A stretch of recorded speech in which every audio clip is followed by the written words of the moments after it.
नमस्कार। आज के इस वीडियो में हम यूएसबी प्रतिरोध के बारे में जानेंगे। ये एक बहुत ज़बरदस्त एप्लीकेशन है हमारे कंप्यूटर और लैपटॉप की सेफ्टी के लिए। भारत सरकार के सीडेक डिपार्टमेंट द्वारा इसको बनाया गया है और सबसे अच्छी बात यह है कि ये हमें फ्री में है और काफ़ी यूज़फुल साबित होगा। इसके जो 4 उद्देश्य हैं वो अभी हम इसको एक-एक करके डिस्कस करेंगे। ये यूएसबी प्रतिरोध की वेबसाइट है। आपको cdec.nic.in index sorry cdec.in slash index dot ASPX और इस तरह का दिया हुआ है। इस तरह के पूरा यूआरएल मैं जो है इस वीडियो की डिस्क्रिप्शन पे भी डाल दूंगा। अदरवाइज आप यूएसबी प्रतिरोध डाल के गूगल में भी सर्च करके यहाँ पे आ सकते हैं। यहाँ पे यूएसबी प्रतिरोध के बारे में कुछ स्टेप्स दिए हैं जो मैं अभी आपको करके दिखाऊंगा लाइव। यहाँ पे अगर हम फीचर्स की बात करें या बेनिफिट्स की बात करें तो उसके बारे में देखिए, इसमें सबसे पहले इंपॉर्टेंट है डिवाइस कंट्रोल। यानी कि क्या है, आपकी एप्लीकेशन जो भी जनरली ऑफिशियल सिस्टम पे या जो आपका पर्सनल सिस्टम है उस पे अगर कोई पेन ड्राइव लगाता है तो सबसे ज़्यादा अफेक्टेड पेन ड्राइव या कोई भी एक्सटर्नल हार्ड डिस्क लगाता है तो प्रॉब्लम ये हो सकती है कि अगर उसमें वायरस है, कोई मैलवेयर है, तो वो आपके कंप्यूटर की फाइल्स को डिलीट भी कर सकता है, करप्ट भी कर सकता है और काफ़ी प्रॉब्लमेबल हो जाता है। तो इसमें हम डिवाइस कंट्रोल के थ्रू ये हम रजिस्टर कर सकते हैं कि कौन सा एक्सटर्नल डिवाइस, कौन सा पेन ड्राइव जो है हमारे सिस्टम में अलाउड है। यानी अगर कोई दूसरा अगर हमारे ऑफिशियल सिस्टम में आकर पेन ड्राइव या एक्सटर्नल हार्ड डिस्क लगाएंगे तो वो खुलेगी ही नहीं, उनको एक्सेस ही नहीं मिलेगा। काफ़ी हेल्पफुल है ये। अभी इसको हम लाइव भी देखेंगे। इसके अलावा एक्सटर्नल डिवाइस का मतलब ये भी था कि अगर pen drive, external hard disk के अलावा मोबाइल को भी आप रजिस्टर कर सकते हैं। यानी कोई एक पर्टिकुलर मोबाइल या दो तीन जो भी आप रजिस्टर करेंगे वही सिर्फ आपके सिस्टम पर एक्सेसिबल होगा। यानी ये यूजर ऑथेंटिकेशन जो सेकंड नंबर पे है उसको भी कवर किया है मैंने कि यूजर ऑथेंटिकेशन के बिना कोई भी एक्सटर्नल डिवाइस को आपके कंप्यूटर लैपटॉप पे एक्सेस नहीं कर पाएगा। इसके साथ ही इसमें एक फीचर और है, आपका जो यूएसबी डिवाइस है, चाहे वो पेन ड्राइव है, चाहे मोबाइल या कुछ हार्ड डिस्क है, उसके अंदर जो डेटा है आप उसको एनक्रिप्ट कर सकते हैं। एनक्रिप्ट मतलब इस फॉर्मेट में ला सकते हैं कि कोई अगर उसको कभी दूसरे सिस्टम पर लगाए तो उसके अंदर के डेटा को वो पढ़ नहीं सकता, उसके बारे में उनकी फाइल्स को एक्सट्रैक्ट नहीं कर सकते। और चौथा और काफ़ी यूज़फुल जो है वो है मेलवेयर डिटेक्शन।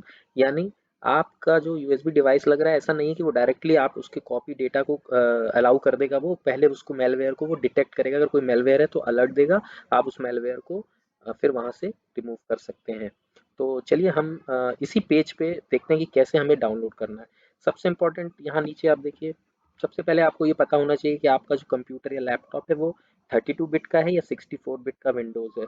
तो ये मैंने पहले भी बताया था, अगर किसी को नहीं पता हो तो हम कैसे जानेंगे कि हमारा कंप्यूटर कितने बिट का है। तो उसके लिए हमें अपने माई कंप्यूटर की राइट क्लिक करना होगा, जैसे मैंने अभी किया, और हमें प्रॉपर्टीज़ में आना पड़ता है। जब आप प्रॉपर्टीज़ में आएंगे तो यहाँ नीचे आपको, यहाँ पे जैसे मैंने अभी हाईलाइट कर रहा हूँ मैं ब्लू कलर से, 64 बिट है, ये हमें पता चल गया। ठीक है, तो फिर वापस मैं आता हूँ अपने इस पेज पर और डाउनलोड्स पे आता हूँ। अच्छा, मैंने इसमें थोड़ा सा मैं काफ़ी परेशान भी हुआ था, वो मैं बता दूँ। अगर आप लिंक पे क्लिक करेंगे, लाइक जैसे मैं विंडोज 64 बिट है मेरा सिस्टम, अगर मैं इस पर क्लिक करूँगा तो ये पेज देखिए रिफ्रेश सा हो जाता है, न्यू टैब खुलता है, लेकिन फाइल डाउनलोड नहीं होती। तो काफ़ी इरिटेटिंग है और इसके लिए मैंने सीडैक को मेल भी किया था और वहाँ से अभी तक कोई रिप्लाई नहीं आया। फिर मैंने बाई चांस ऐसा एक हिट एंड ट्रायल में किया, वो आप करेंगे तो हो जाएगा। आपको इस पर राइट क्लिक करना है और इस पे आके कॉपी लिंक एड्रेस करना है। मैंने ये कॉपी लिंक एड्रेस किया और इसके नए टैब पे खोलना है, जो कॉपी किया है उसको पेस्ट करना है और फिर एंटर बटन दबाना है। ये देखिए, अब ये अपने आप फाइल डाउनलोड होने लग गई यहाँ पर। तो मुझे पता नहीं ये क्यों ऐसा है, पर इससे आपको सफलता मिल जाएगी। तो चलिए इसको डाउनलोड होने देता हूँ। 68 MB की फाइल है, इसलिए इस वीडियो को थोड़ा रोक देता हूँ। जब डाउनलोड हो जाएगी तो फिर वापस आता हूँ, फिर हम लाइव देखेंगे। तो ये फाइल जो है वो डाउनलोड हो गई थी, वो जिप्ड फाइल थी, मैंने उसको अनजिप कर लिया। जब आप अनजिप करेंगे तो ये आपको 4 फाइलें उसके अंदर दिखाई देंगी। अगर मैं जूम कर दूं शायद बेटर दिखेगा। लुक, इंस्टॉलेशन से रिलेटेड एक PDF file, manual, uninstall components, USB प्रतिरोध ईएक्सी और यूजर मैनुअल। तो इस तरह की 3 तो मैनुअल है और एक ईएक्सी, हमें ईएक्सी पे काम करना है। तो चलिए डबल क्लिक करते हैं, क्या होता है देखते हैं। तो मैंने डबल क्लिक कर दिया है। प्रिपेयरिंग टू इंस्टॉल की स्क्रीन आ रही है। ठीक है, जहाँ भी आपको नेक्स्ट बटन का है आप नेक्स्ट नेक्स्ट करते जाइए। बस इस स्क्रीन में आई डू नॉट को आई एक्सेप्ट कर दीजिए, नहीं तो नेक्स्ट बटन डिसेबल रहेगा। नेक्स्ट कर दीजिए। ये फाइल जहाँ इंस्टॉल हो रही है होने देते हैं। अब ये इंपॉर्टेंट है, एडमिनिस्ट्रेटर नेम, आपको एक एडमिनिस्ट्रेटर नेम देना है, मतलब आप कोई भी दे सकते हैं पर आपको ये नाम भूलना नहीं है, क्योंकि ये अगर आप भूल गए तो सब गड़बड़ हो जाएगा। मैंने फिलहाल के लिए दे देता हूँ टेस्टिंग, टेस्टिंग दे देता हूँ। पासवर्ड आपको आई थिंक इसमें लिमिटेशन है कि आपको 8 to 16 कैरेक्टर्स रखना है। 8 to 16 कैरेक्टर्स यानी 8 से 16 शब्दों का आपको यूज करके करना है। अगर 8 से कम है या 16 से ज्यादा है तो अलाउ नहीं करेगा। तो मैं रैंडमली अभी फिलहाल 1 2 3 4 5 6 7 8 रख देता हूँ और फिर पासवर्ड फिर से टाइप कर देता हूँ। तो 1 to 8 मैंने अभी फिलहाल रख दिया है। फिर नेक्स्ट बटन पे क्लिक करते हैं। Administrator name should be minimum 8 characters, ये तो मैंने 8 ही रखा है। Okay, first character should not be digit, administrator name should not contain any special character. Okay, तो मैं एक काम करता हूँ, मैंने 1 2 3 ये रख दिया था, अब मैं हटाकर सिर्फ ए रख देता हूँ।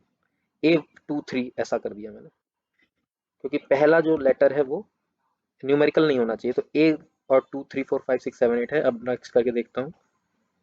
Okay, first character should not be digit, ये तो मैंने कर दिया है। Should not contain any special character, ये भी ओके, समझ गया मैं। अब पासवर्ड मैंने थोड़ा बदल के admin@123 कर दिया। एक्चुअली मैंने डाला तो सही था ए कैपिटल करके, परंतु हमको कैपिटल और स्मॉल लेटर्स का दोनों का यूज करना है और एक स्पेशल कैरेक्टर भी रखना है। ओके, तो अब मैं नेक्स्ट बटन पे क्लिक करता हूँ। ओके, मैं थोड़ी सी मिस्टेक ये कर रहा था कि टेस्टिंग मैंने नाम रखा था तो वो 7 कैरेक्टर्स का हो रहा था, 7 अक्षरों का हो रहा था। तो मैंने टेस्टिंग यूएसबी रख दिया है उसको। अब कोई प्रॉब्लम नहीं है, नेक्स्ट करेंगे। तो देखिए, जो पासवर्ड आपने वहां रखा है वो सेम यहाँ रख सकते हैं। यूजर पासवर्ड कन्फर्म, यूजर वो है उसको समझ लेते हैं। यूजर वो है जिनको आप क्रिएट करेंगे या परमिशन देंगे। मान लीजिए आपके ऑफिस में 3 लोग हैं, आप चाहते हैं उन 2 लोगों को में से सिर्फ एक को परमिशन मिले, तो उनके लिए भी आप एक पासवर्ड रख सकते हैं। तो सेम मत रखिए, उसको अलग रखिए। टेस्ट, क्योंकि फिलहाल मैं अभी सेम रख देता हूँ इस वीडियो के पर्पज से। तो फिलहाल मैं admin@3 ही रख देता हूँ यहाँ पर भी। और कंफर्म पासवर्ड भी सेम पासवर्ड रख देते हैं और नेक्स्ट पे क्लिक करते हैं। अब हम इंस्टॉल कर लेंगे अपने सॉफ्टवेयर को। अभी इंस्टॉल हो रहा है, मैं अभी स्टॉप कर देता हूँ, थोड़ा हो सकता है टाइम लग जाए इसमें। फिर जब ये इंस्टॉल हो जाएगा तो फिर वापस आते हैं। ओके, इंस्टॉलेशन हो गया है, फाइनल स्क्रीन है। हम यहाँ पे फिनिश बटन पे क्लिक कर देते हैं। ओके, फिनिश बटन पे क्लिक कर दिया तो इंस्टॉलेशन हो चुका है। अब हमारे डेस्कटॉप पर इसका शॉर्टकट बन के आ जाएगा। एक मैनुअल का है, इससे हमें अभी मतलब नहीं है, हमारे लिए इम्पोर्टेंट है ये जो एडमिन लिखा हुआ है, एडमिन कंसोल। तो मैं इस पर डबल क्लिक करता हूँ। जब डबल क्लिक करेंगे तो कुछ इस तरह का आपको प्रतिरोध की स्क्रीन मिल जाएगी। अभी जो इसमें डिफरेंट टैब्स आ रहे हैं, अकाउंट ऑप्शन, यूजर मैनेजर, ये वो, अभी आप किसी पे भी क्लिक करेंगे तो वो अलाउ नहीं करेगा जब तक हम यहाँ यूजर ने पासवर्ड पे क्लिक करके लॉगिन पे नहीं क्लिक करते हैं।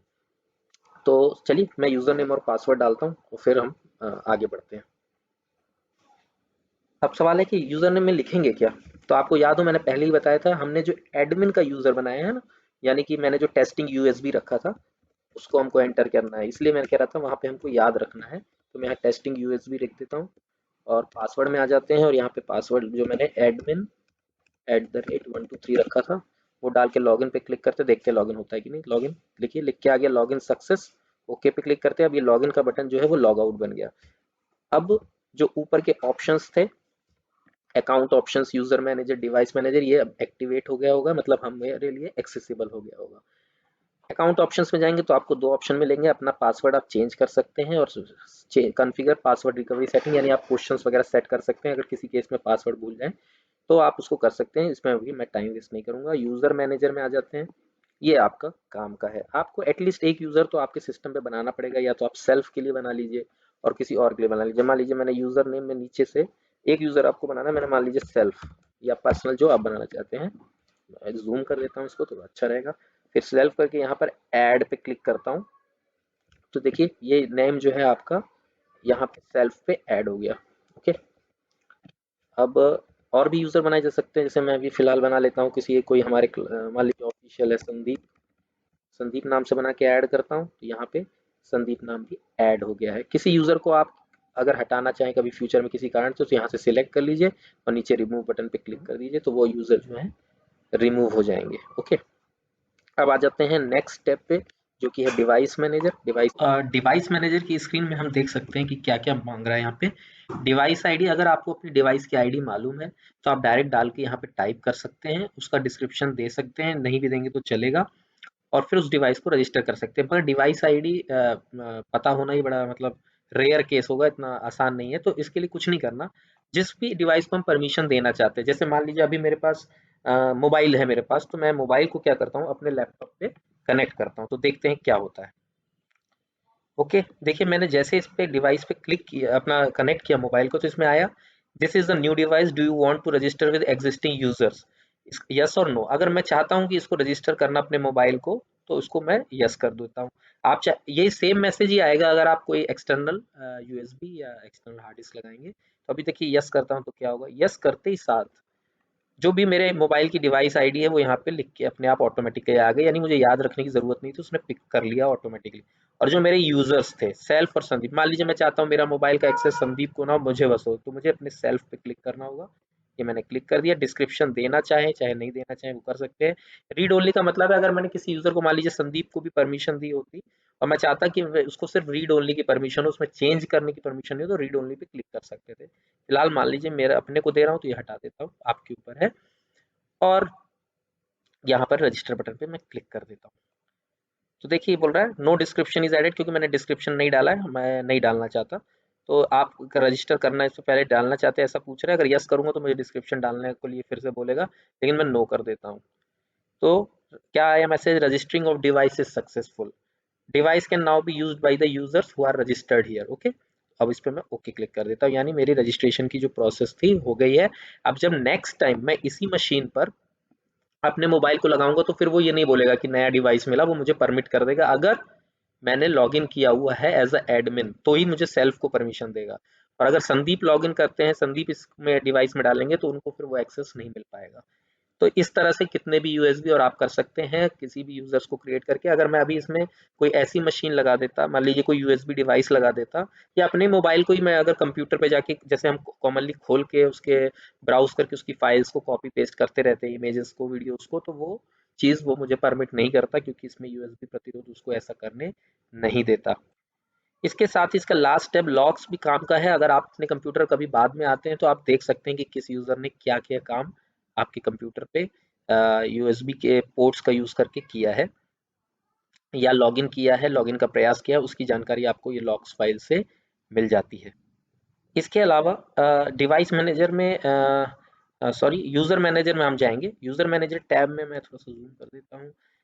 किस यूजर को क्या परमिशन दी, मान लीजिए जैसे संदीप को क्लिक किया तो यहाँ पे अभी मैंने उसको कोई भी जो हम अभी वीडियो बना रहे हैं उसमें कोई परमिशन नहीं दी है, इसलिए ब्लैंक है। लेकिन मैं अगर सेल्फ पे क्लिक करता हूँ तो जो मैंने अभी मोबाइल को परमिशन दी थी उसकी डिवाइस की आईडी आ जाएगी। और यहाँ पे रीड ओनली फॉल्स मतलब इनको परमिशन है रीड और राइट की। ओके, और आप इसको अगर आप चाहते हैं फ्यूचर में किसी को डिलीट करना, इनकी परमिशन किसी डिवाइस के हटाना, तो रिमूव भी यहाँ से कर सकते हैं।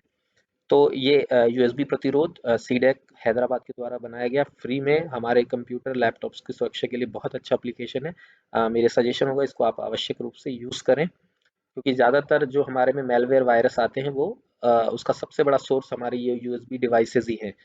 तो मुझे आशा है ये वीडियो आपको हेल्प करेगा, और इसी आशा के साथ इस वीडियो को मैं यहीं पे विराम देता हूँ। बहुत बहुत धन्यवाद।